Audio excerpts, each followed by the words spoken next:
Greetings, ladies and gentlemen, and welcome to this latest edition of Tales from Outer Space. And as always, I hope that you enjoy. Story number 1.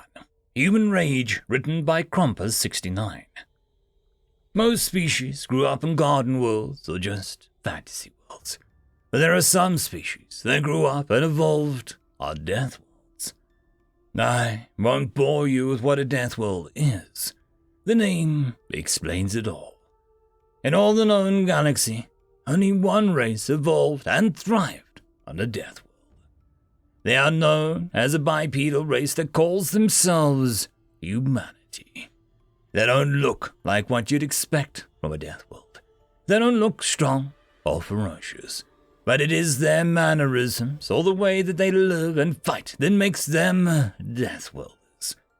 There were stories of other races picking fights with humans in a bar. One in particular is of a Dothraki male threatening the offspring of a human. The human ignored the Dothraki's insult, and yet he kept insulting him. When the human had enough, he simply slipped into a blind rage. He brutally kept hitting the Dothraki until he was on the ground, and yet he kept on hitting and kicking him with the merciless stillness of a trained predator. When the guards eventually arrived, they found the human sitting perfectly still near the body. The human flashed his teeth at the guards and promptly gave himself up for a rest. The Dothraki was beyond any help. The coroners said that he had been beaten to death with his own limbs and that of the human. Just the way that they will snap at any moment and just slip into a blind rage and kill whatever harmed them. That is truly terrifying. I hope that we don't get to see them in war anytime soon. End of story. Story number 2. Artificial Gods, written by Argus the Cat. The work was almost complete. The tower had 12 names in 12 languages and 1,000 nicknames in as many minds. But first architect Lorth's preference, and the one that seemed to be gaining traction amongst the population, was simply perfection. The tower was a keystone to resemble the city of the gods. When the human nations of the north had come down, crushing states and armies, freeing slaves and righting wrongs, no one had expected that they would win. It was a given that the grand, eternal, worldly aspect of divinity that was the elven state would be just so eternal. But then the mixed armies that smashed the gates and thrown down the guard, and while fighting had lasted for months and destruction had run rampant, the end was inevitable. The elves lost, and the nation was not eternal, and so it could not be divine either. The humans, though, they had done something new. They didn't pillage or execute the survivors. Instead, they and their allies, who many of them insisted were equals, quelled the fires, organized the survivors, and set to rebuilding. It was not a great wonder to Lorth that so many joined the humans after being defeated, even if they weren't freed slaves. After all, he had, when his mate had been brought home with a gnollish medicine keeping them alive, when his home had been fixed with the help of orc hands, and when the first human he had bumped into had simply said, "Excuse me," instead of enacting a conqueror's toll. How could he feel otherwise? Overnight, his weekly blood offering had vanished. The ban on anything deemed to be in the realm of the gods was gone. His home city seemed alive in a way that it had never experienced. But his own life was over. Everything he knew turned upside down. And then had come a knock at his door. "We need," the human seated at the kitchen table had explained, "a symbol. This can't be the temple city again. The thrones of the gods are gone, and they won't be coming back. But this is a city that needs to be something." And so he had turned his skill as an architect to something never done in the kingdom that worshipped and was protected by the gods. He reached for the sky. The city had towers, but they stopped by divine mandate before they came too close to the gods' domain. The city had beautiful structures, but unless they were worship or sacrifice, they could never be too beautiful. The city had monuments, but only to events the gods had taken an active hand in. The city had never seen a spire like perfection, and neither had any of the beings assembled under Lolth's command when he revealed his designs. At first, he worked because the humans had told him to, but after the foundation was laid, after coming to know the people under him as he never would have had they remained slaves or conscripts or sacrifices, he began to work with something much darker in his heart. A sense of revenge taken out on the gods themselves. If they could not protect his city, his people, he would crack their sky with his work. Lolth made friends, almost as many as he made enemies. Not everyone liked his style, his brusque manner, but he was respected in a way like never before.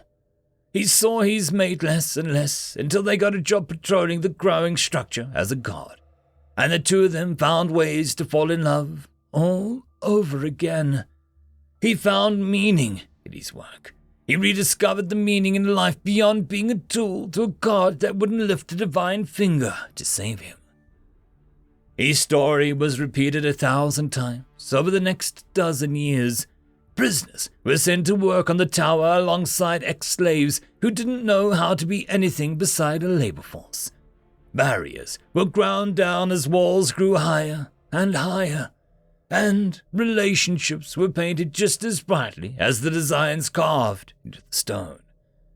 And the city regrew below them as they rose into the sky, and every day it seemed less and less important if the person who brought him coffee had fur or scales or skin. And there was loss when someone fell from where there was a mishap in the carving spell, or when unfinished parts of the stone gave away in an earthquake. And when there was, Lolth would find himself walking the polished halls at night, wondering if it was worth it, or even right, to give the humans their monument at this cost. If they were just as bad as the gods before them. Until one night, finding a chamber lit and occupied by dozens of his team and the work crews and their families, the sight of them with their heads bowed frightened Lolth, who demanded to know if they were praying again. "No," they said. "We are remembering. You can join us if you wish." And he did, and they told stories of their lost brothers and mothers, friends and lovers. And when they talked about Master Seshi, dead in a carver backlash a month ago, Lolth found himself recounting how he had come to love the Naga's unique vision for the carvings on the column, and how he had become friends with an old man despite the gap of years and race between them. And he found him weeping, together with a room full of people he didn't realize would understand. Years went by. Life was poured into his work. His regrets receded, and his vision of the future grew, and with them grew hope. His project was no longer a prisoner's sentence or some grudging, spiteful act against the old gods. It was life, his own, his people's, and perfection's itself. Breathed into the tower through hands and hammers and chisels and spellcraft and hopes and dreams of the new people of an old city. And the work continued, and perfection grew and grew until it was almost complete, and half the city thought that it would bring the gods back like a beacon to their wrath, and the other half just thought that it would fall over and split the world in half. And then, one day, Lolth found himself watching a work crew fuse the last block into place at the center of a wall glass dome, and realized that it was done. It was over. 16 years of blood, sweat, and tears, of melted candle wax and ink in the dead of night, of yelled orders and bargained contracts by day. 16 years of life under human rule, and his job, given on that first night of surrender, was finally finally done. He hadn't even realized that there was a festival going on in the streets of the city. He was almost in a daze as he stepped outside, taking a breath of the city's flavored air. He felt like he'd never been as awake as he was now, and that he could recall the whole construction like he never slept once during it. And maybe it had been a dream after all. As he started to walk down the seemingly endless stone steps to the rings of parks and gardens that surrounded the base of his work, he felt a hand clap on his shoulder. Turning to find the human from so long ago, older now, he smiled. "Well, overtime and over budget, but you've got your symbol. Was it worth it in the end?" he asked as they found a bench to rest on. "Worth it?" the human asked. "Well, you were very bold to ask for it, but even for a species like yours, with all the constant wars, it must have hurt economically." "Ah, you mean the money? No, that wasn't too hard to get, really. And besides, the value of your tower here isn't money, though it will spike the economy for the city favorably," the human said as they leaned back on the marvel of soft-worked stone bench. "What, then? What does this get you?" "Me? Nothing. Humans, you mean? Also, not much. The way you mean it, but, you. To you, this tower has been a stepping stone. It has stirred the city, instead of segregating it. Not a single species hasn't worked here. Not a single person hasn't known someone who has worked here. Do you care that your personal assistant is a null? I actually stopped checking after the third one quit." So many had quit. He was a good person, they said, a masterful designer, a visionary, and an absolute nightmare to keep a day planner for. Exactly. And everyone has been feeling that. The slaves and the slavers, working hand in hand to build a monument to themselves. We could pack up and leave tomorrow, and the city would never go back to the gods and their thirst for blood and death. Would it? Never! The word was spoken with the last of the hate in Loth's heart. We've gained nothing except for all these hearts and minds who don't even see us as an invading army anymore. We're all human now, and now there's a giant monument to that right in the middle of everyone's home. But there's one need, too, that dispels." Loth gave him a flat look. The years of his work had eroded his patience as sorely as waves on a cliff, and any fluster he might have once had was replaced by a simple go-on hand gesture. The human, Loth realized, had never gotten the man's name, smiled. "This is the city of the gods. It was before your old civilization conquered it. It was under your rule, and it won't change just because of a coat of paint. If we burned it to the ground and buried the remains, it wouldn't matter. Someone would show up again in this place and build another damned temple.